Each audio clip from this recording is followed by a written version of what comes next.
Ayan mga kababayan, muli update tayo dito sa Ilog Pasig Esplanade mga kababayan, at kung ano po ang nangyayari dito.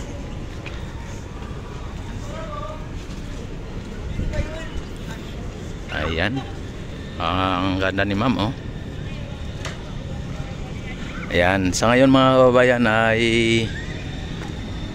araw ng Miyerkules.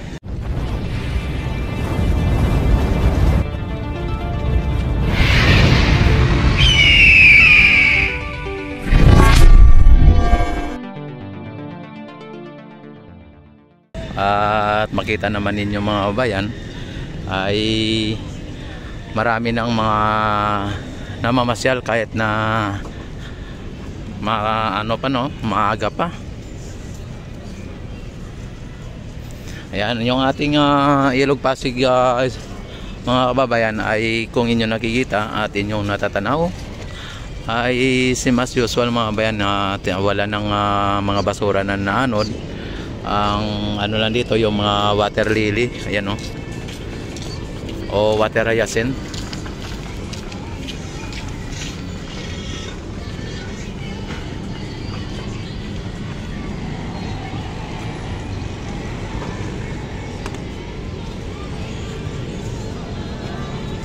Ayan, at dito tayo ngayon sa Maestranza mga bayan.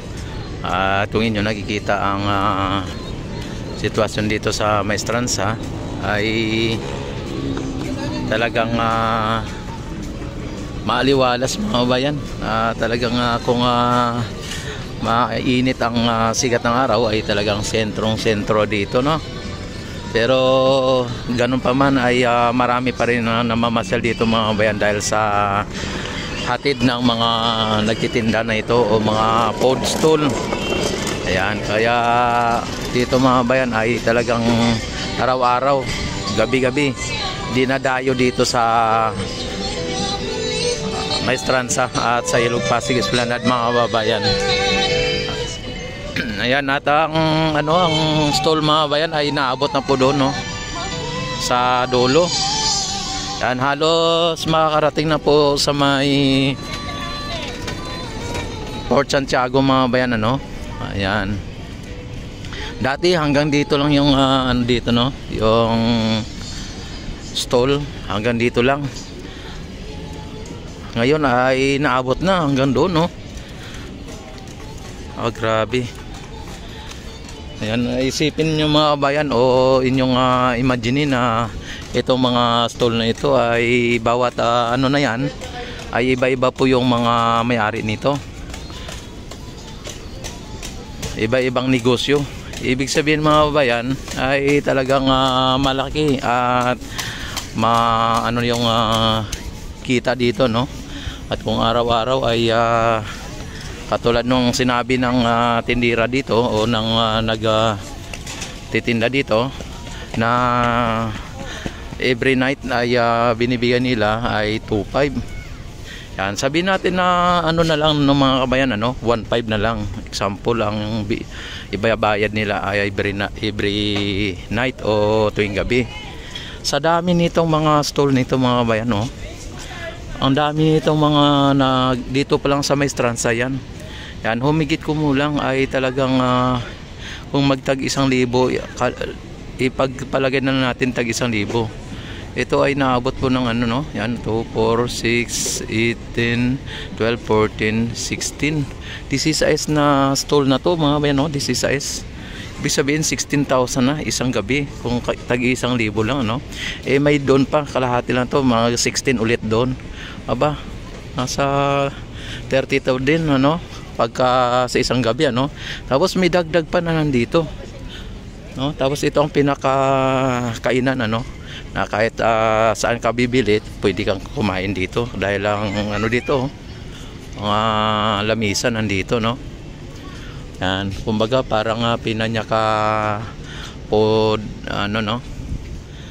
mga lamisa. Yan, kayo na lang magsabi kung anong pagtawag diyan, Tapos dito may mga nandito din, Yan, ilan din to? Isa, dalawa, tatlo, apat, lima, anim, pito, walo, siyam, sampu, 11, 12. 11 na ano mga yan. Grabe, ibig sabihin 11,000 din pagka taga 10,000 lang, taga ano lang, no, tag 1,000 lang, 11,000 din. Kung totoo na tag 2,500 mga bayan, aba, mukhang ang laki ng kinikita ng Esplanade or ng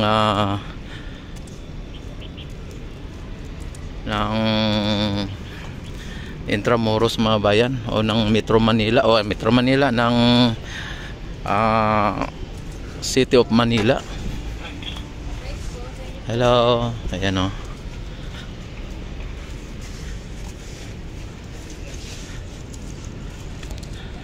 Grabe mga bayan, talagang dumadagsa po ang mga negosyante dito sa Esplanade mga bayan. At dito ay ano na po ito, Port Santiago mga bayan, ano. Yan, makasaysayang lugar sa Intramuros na kung saan ay dito kinulong sa Port Santiago si Dr. Jose Rizal mga bayan. Yan, kung nyo nakikita ang nagagandahang mga building na talagang ang ganda tingnan mga bayan, no? Tapos ang tubig ay hindi na katulad dati. Marami, may nagdagdag talaga dito mga bayan ng mga mga negosyante. Talagang ang daming negosyante dito.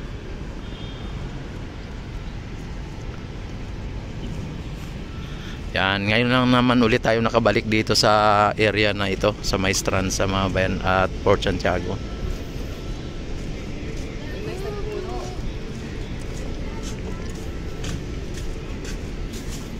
Yan, at dito ay may mga security, ano. Ayan, at nagro-robbing ang mga security dito para sa ganun ay walang mga pasaway, ano. Tinitiyak nila na walang mga pasaway talaga.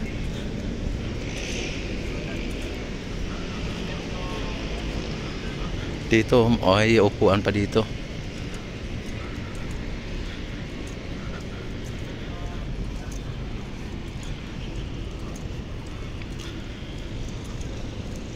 Yan, ito ang round table mga bayan, no.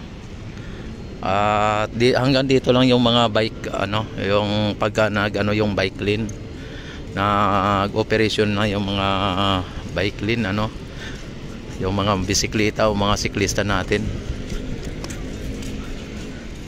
Yan, ito ang pinaka nila ikutan,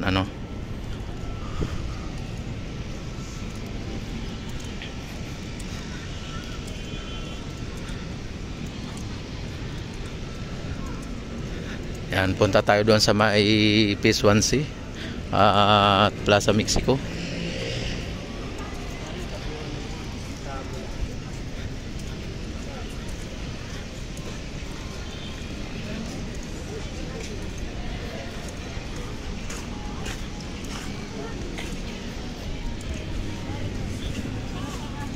Ang ganda dito mga babayan.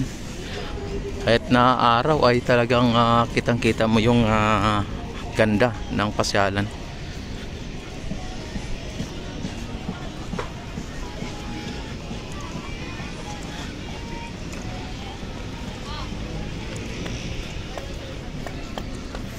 Tapos ito mga bayan ay tuwing umaga may mga nagja-jogging din dito.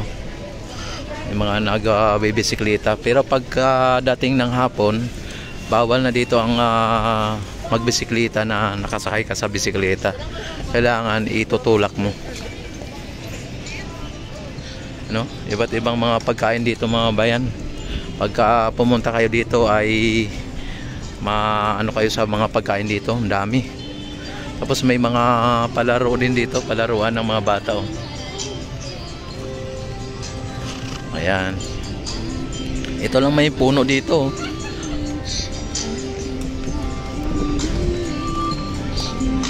Tapos mga namamasyal ito ay mga grupo-grupo mga bayan, no?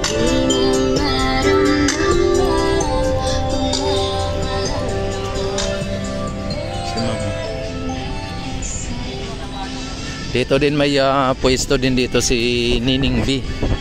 Yan ang pinakadulo na pwesto dito ay kay Nining B.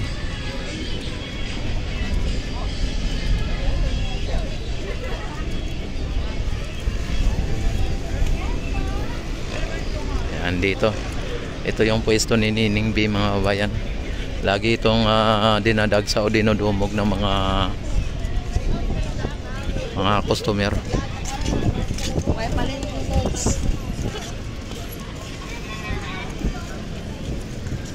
Yan, yung security mga kababayan nagro-roaming dito.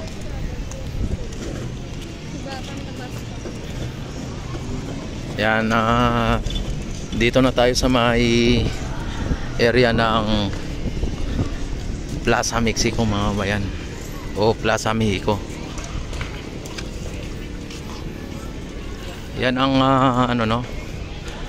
nakalagay, China Eid Bridge Project. Ayan, China Project ng mga kababayan, Binondo Intramuros Bridge. Ang nag-project ng mga bayan ay talagang China lang ang may niyan, ang nagastos, no? Walang nagastos ang Pilipinas dyan.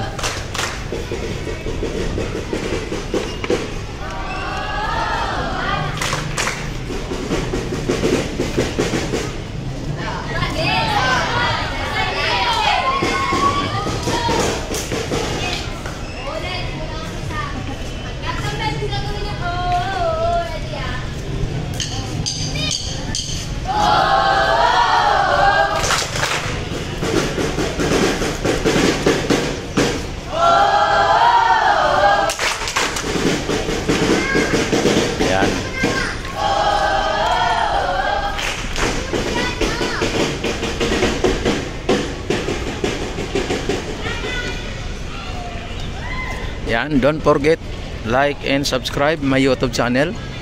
I-click ang notification bell, i-select ang all para ma-notify agad kayo tuwing ako mag-live, mag-upload ng mga videos. At palagi kayong updated dito pagka na-i-click nyo ang notification bell all. Ayan. Like, subscribe, click notification bell all. Ayan. Maraming salamat and God bless po sa inyong lahat. Mabuhay ang Pilipino sa mga sulok ng mundo. Mabuhay tayong lahat hanggat gusto natin. Mabuhay ang bagong Pilipinas.